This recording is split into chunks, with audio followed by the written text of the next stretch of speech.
माता दी दोस्तों, नवरात्रि व्रत पूजा की तैयारी हमें कैसे करना चाहिए। व्रत करने से पहले किन किन महत्वपूर्ण बातों को हमें ध्यान में रखना चाहिए। क्या हम अमावस्या तिथि पर व्रत से संबंधित सभी सामग्री अपने घर में ला सकते हैं कि नहीं। पूजा की साफ सफाई हम किस दिन करें, क्योंकि अमावस्या तिथि है, अमावस्या पर सूर्य ग्रहण भी लग रहा है।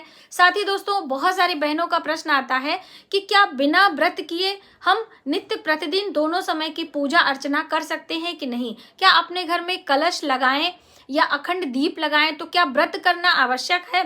दुर्गा सप्तशती पाठ करने के क्या नियम हैं। क्या हम आखिरी में जो हवन आदि कन्या पूजन होता है, बिना व्रत किए कन्या पूजन करें या व्रत कर रहे हैं तो कन्या पूजन जरूरी है कि नहीं।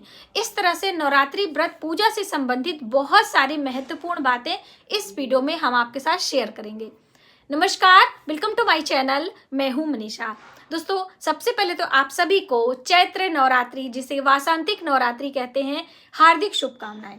आपके जीवन में माता अम्बे की कृपा सदैव बनी रहे। नवरात्रि के दिनों में माता रानी के 9 अलग अलग स्वरूपों की हम पूजा करते हैं। तो सबसे पहले बात आती है पूजा मंदिर के साफ सफाई की। तो देखिए, साफ सफाई आप शनिवार को कर सकते हैं, बहुत ही अच्छा दिन होता है। आप अमावस्या तिथि पर भी कर सकते हैं। आप अपने घर में जो पूजा मंदिर है वहाँ की साफ सफाई तो करें ही, आप अपने घर के ईशान कोण में, यानी जहाँ पर आपको चौकी लगानी है माता रानी के 9 दिनों के लिए, वहाँ की भी साफ सफाई कर लें। गंगा जल या फिर गोबर से आप लिपाई पुताई कर लें। आपका घर मार्बल या टाइल्स का है तो आप गोमूत्र डालकर वहाँ पर पोछा आदि कर सकते हैं। लकड़ी की चौकी, लाल कपड़ा, माता रानी की तस्वीर, दीप लगाने के लिए, कलश लगाने के लिए, ये सभी सामग्री आपको 1 दिन 2 दिन पहले ही लाकर रख लेनी चाहिए। अमावस्या तिथि पर भी आप सारी सामग्री खरीद सकते हैं। बहुत सारे लोगों के मन में होता है कि हम सामग्री 1 दिन पहले खरीदें या फिर उसी दिन। और देखिए, शुभ मुहूर्त में ही कलश की स्थापना आपको करनी है। पूजा की तैयारी आप 1 दिन पहले कर लीजिए। मैंने बहुत सारे वीडियोस आपको दिए भी हैं। आने वाले समय में पूजा की सामग्री सभी मैं आपके लिए लेकर आने वाली हूँ। दूसरी अहम बात, जब शुभ मुहूर्त होगा कलश स्थापना का, उस शुभ मुहूर्त में हम कलश की स्थापना और माता रानी की स्थापना करके अखंड दीप आप लगाएं या फिर पूजा करते समय दीप लगाएं। जैसे कि अखंड दीप लगाने के कुछ अपने नियम होते हैं, कलश स्थापना करने के कुछ अपने नियम होते हैं।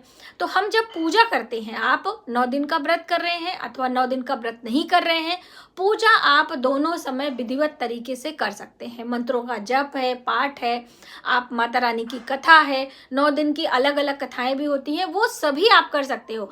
आप शुद्ध सात्विक भोजन लेते हुए भी ये सारे कार्य आप कर सकते हैं। पूजा आप दिन में करें अथवा रात्रि में करें, जब भी आपके पास अवसर हो। जैसे कि नवरात्रि दिन से अधिक महत्वता रात्रि की होती है, तो आप रात्रि में भी पूजा कर सकते हैं। ऐसा नहीं कि आप सुबह सवेरे ऑफिस जा रहे हैं, कहीं जा रहे हैं, आपके पास समय कम है, तो आप सिर्फ पंचोपचार विधि से फटाफट से माता रानी की पूजा अर्चना करके थोड़ा कोई भोग लगाकर प्रणाम करके आप चले जाएं। शाम को आकर आराम करके शुद्ध साफ वस्त्र पहनकर विधिवत तरीके से माता रानी की पूजा कर लें। अब बात आती है कि हम क्या अखंड दीप और कलश की। तो देखिए, आप कलश लगाएं तो अति उत्तम है। बिना कलश लगाए भी आप पूजा कर सकते हैं। एक पात्र में जल रख दीजिए और पूजा करते समय वो जल रहेगा। पूजा के बाद आप उस जल को लेकर प्रसाद के रूप में पूरा परिवार पी सकता है। आप अपने घर में उसका छिड़काव कर सकते हैं, क्योंकि आपने वहां बैठकर पूजा अर्चना की है, मंत्रों का उच्चारण किया है, तो वो जल पवित्र हो जाता है, अभिमंत्रित हो जाता है। तो आप इस तरह भी थोड़ा सा एक पात्र में जल रखकर, क्योंकि देखिए, जल से शुभता आती है। जल हमारी नकारात्मक सकारात्मक शक्तियों को सोखता भी है, ऊर्जा बहुत जल्दी वो चार्ज हो जाता है, तो इसलिए जल रखना आवश्यक होता है। और यदि आप विधिवत तरीके से जल रख रहे हैं, कलश रख रहे हैं, तो शुभ मुहूर्त में ही रखें। और कलश मुहूर्त का समय थोड़ा कम होता है, तो आप बहुत सारी तैयारियां नहीं कर सकते हैं, तो सिर्फ पवित्र स्थान पर चौकी पर कलश की स्थापना और दीप स्थापना करके आप पूजा की शुरुआत कर लें। फिर बाकी पूजा आप कभी भी करें, उसके लिए मुहूर्त देखने की आवश्यकता नहीं होती है। तो ये सारी बातें आपकी क्लियर हो गई। अब अखंड दीप कामना हेतु किया जाता है। जैसे आपकी कोई विशेष मनोकामना है, पूर्ण नहीं हो रही है, तो आप अखंड दीप लगा लीजिए। अखंड दीप से संबंधित वीडियो हम आपके लिए एक सेपरेट लेकर आएंगे कि कितनी बाती लेनी चाहिए, घी की कौन सा घी लेंगे, कौन सा दीपक लेंगे, किस मंत्र से हम दीप प्रज्वलित करेंगे। ऐसा आप भगवान से प्रार्थना करें कि आपका दीप अखंड तरीके से जलता रहे, बीच में कोई खंडित ना हो। यदि बातियों में कोई प्रॉब्लम आती है तो क्या करना चाहिए, ये सारी जानकारी हम आपके लिए लेकर आएंगे। वैसे पहले की भी वीडियो है, आप देख सकते हो। इस तरह से आप करें।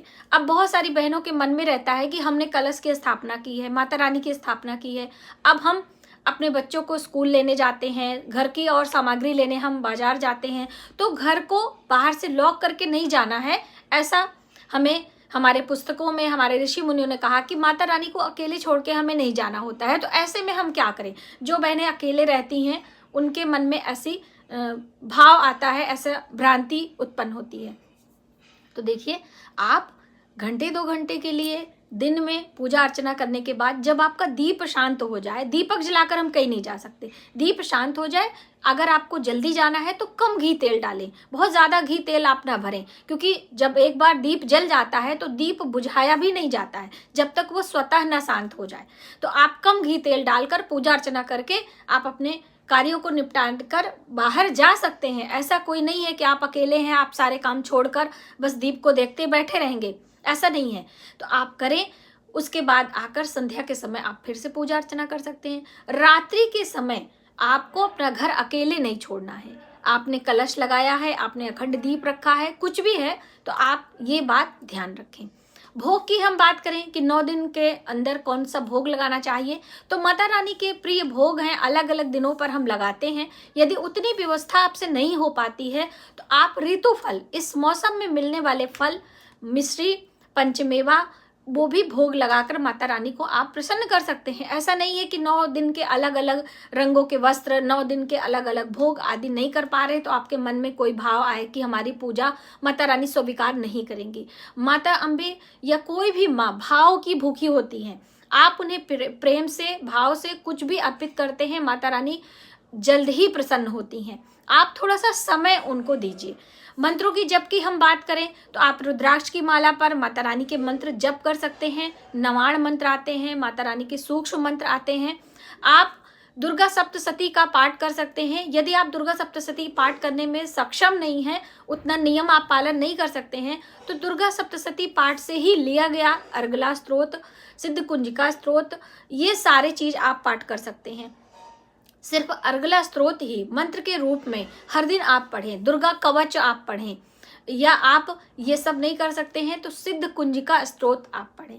छोटा सा होता है सिद्ध कुंजिका स्तोत्र, आप उसे हर दिन सुबह शाम मंत्र की तरह आप जपें, बहुत ही शुभ परिणाम मिलता है। कहते हैं कि वो पूरे दुर्गा सप्तशती पाठ की कुंजी बताई गई है, जैसे कि पूरा घर एक ताले में बंद रहता है और एक चाबी होती है उसको खोलने के लिए, उसी तरह से पूरे सप्तशती पाठ का पुण्यफल की वो चाबी है।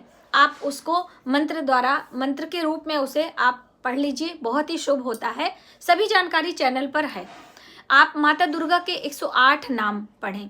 32 नाम होती है, यानी कि जब हम माला फेरते हैं तो माँ दुर्गा के 32 नाम लेकर फिर एक मन का घुमाएंगे, 32 नाम लेंगे फिर एक मन का घुमाते हैं। ऐसा भी जो लोग पूजा करने में सक्षम नहीं है, जिनको बहुत सारी चीजें, विधियां नहीं आती हैं, वो सिर्फ माता रानी के सामने बैठकर एक दीप प्रज्वलित करके भाव से मंत्रों का जप करके भी माता रानी को प्रसन्न कर सकते हैं। जैसे कि भगवान भोलेनाथ को प्रसन्न करने के लिए उनके ऊपर जल अर्पित किया जाता है।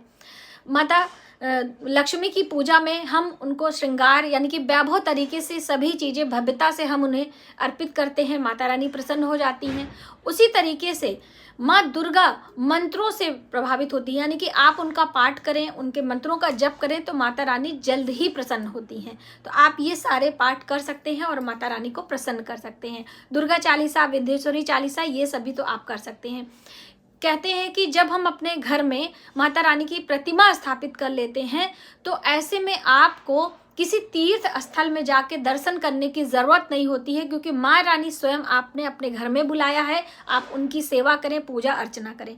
जैसे बहुत सारे लोग कहते हैं ना कि हम किसी तीर्थ स्थल पर एमपी में जो माँ शारदे का है या वैष्णो माता तीर्थ स्थल जाना चाहते हैं तो हम क्या करें, अपने घर में मैंने पूजा स्थापना की है। यदि ऐसा आपका भाव है कि इस नवरात्रि हम ऐसे शक्तिपीठ का दर्शन करना चाहते हैं तो उस वर्ष आपको अपने घर में कलश की स्थापना या दुर्गा माता की स्थापना नहीं करनी चाहिए। आपके पूजा मंदिर में जो माता रानी हैं, आप वहीं पर खड़े होकर बैठकर पूजा अर्चना कर लें और जब आपका समय हो तो आप जाकर शक्तिपीठ में दर्शन कर सकते हैं। ऐसी भी मान्यता है। यदि दूर जाना है तो आप अपने शहर में कर रहे हैं तो आप कर सकते हैं, इसमें कोई प्रॉब्लम नहीं है। तो इस तरह से बहुत सारी बातें होती हैं जो कि हमें माता रानी को प्रसन्न करने के लिए छोटी छोटी बातों का ध्यान रखना होता है। और दोस्तों, यदि आप अगियारी हवन करना चाहते हैं तो हर दिन भी कर सकते हैं। ऐसा नहीं है कि लास्ट वाले दिन नवमी अष्टमी को ही करें। आप हर दिन पूजा के बाद सूक्ष्म विधि से हवन माता रानी की 11-21 मंत्रों से करके माता रानी को प्रसन्न कर सकते हैं। जैसे हम पूजा पाठ आरती करते हैं उस तरह से हवन अगियारी भी कर सकते हैं। फिर अष्टमी नवमी पर जब आप करते हैं वो तो आप करेंगे ही करेंगे। और चैत्र नवरात्रि पर महानवमी यानी कि भगवान श्री रामचंद्र जी का जन्मोत्सव भी मनाया जाता है रामनवमी पर्व पर, तो आप वो भी मनाएं। इस तरह से आप अपने घर में माता रानी को विधिवत तरीके से पूजा अर्चना करके प्रसन्न करें। तो आज की वीडियो में बस इतना ही। यदि हमारी जानकारी आपको थोड़ी सी भी हेल्पफुल लगे तो प्लीज़ वीडियो को ज़्यादा से ज़्यादा लोगों में शेयर करें और आने वाले वीडियो के लिए सब्सक्राइब कर लें। आने वाले वीडियो में मैं आपके लिए सभी पूजा से संबंधित जानकारी लेकर आने वाली हूँ। जय माता दी।